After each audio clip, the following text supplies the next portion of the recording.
O ito, mga kabunyog, mga kababayan, hala! Inanunsyo ng National Bureau of Investigation, ha?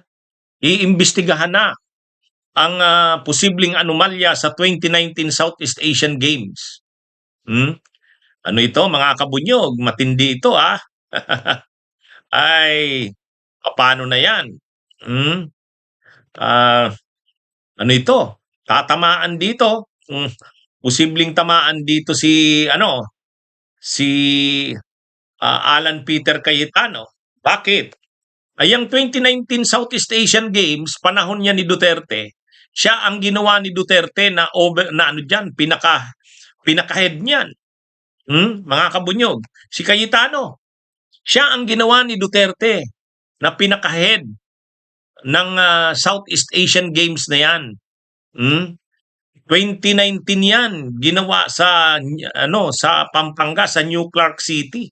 At grabe ang gastos diyan ng gobyerno. Kontrobersyal 'yan. Kaya nga tinatawag diyan si Cayetano na kaldero. Diyan galing yung diyan, mga kabunyog, yung kaldero. Siguro yung iba hindi alam 'yon, pero karamihan alam 'yon. Yang tungkol sa kaldero na 'yan. Ang kaldero na 'yan ni Cayetano ay ano 'yan, mga kabunyog? Tungkol 'yan dun sa cauldron. Yung ito pakita natin. Ayan. O yan, mga kabunyog. Yan ang cauldron. Yung torch ng opening ng Southeast Asian Games. Ayan. Ang halaga niyan 60 million. Yung sinindihan lang na yan ng para sa opening. 60 million yata, di ba? 60 million. Kaya yan palang kini-question na yan eh. Grabe naman, 60 million. O yun. Kaya controversial na yan. Cauldron. Kaldero lang nasisindihan ng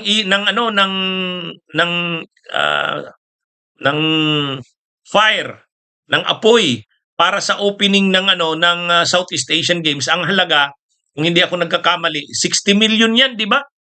60 million ba yon? Matagal na kasi yan, 2019. Yan yung Ngayon, panahon ni Duterte, siyempre hindi inimbestigahan yan. Hindi inimbestigahan yan, yung cauldron na yan. Ay ngayon, sabi ng NBI, umano'y anomalya sa 2019 Southeast Asian Games, iimbestigahan ng NBI. July 14, 2020, ngayon lang, Ala. Ayan, ang tanong dyan, tama si Gistone Velasquez. Are you clean? Let's see if you are clean, Alan. Salamat, Romano Gustavo, 50 million. Kita nyo? Ano ito, mga kabunyog? Pero hindi lang dyan yung cauldron na yan ang controversy, ang pundo dyan na pinag-uusapan. Ito yan. Irregularities sa 2019 Southeast Asian Games. Yan, basahin natin Tinututukan na ng National Bureau of Investigation, NBI, ang umano'y irregularidad sa mga pundo para sa isang sports complex sa New Clark City sa Tarlac na ginamit noong 2019 Southeast Asian Games. Ayon kay NBI Director Melvin Matibag, nakarating sa kanila ang impormasyong may bilyon-bilyong pisong pondo na may kaugnayan sa proyekto na hindi pa umano naliliquidate. Lumitaw din ang aligasyon na nakatanggap ng humigit kumulang 10 bilyong pesos na bayad ang isang pribadong kumpanya nang wala umanong bidding sa pamamagitan ng congressional insertions. Hiwalay ito sa kontrobersyal na cauldron na muli rin umanong sisilipin ng NBI. Yan. Kita nyo yan, mga kabunyog? Yan, iimbestigahan na.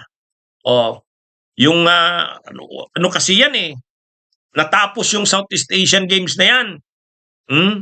Ang laki ng ginastos ng gobyerno. Bilyon, kung ilang bilyon yan, ilang pung bilyon, ilang daang bilyon yan.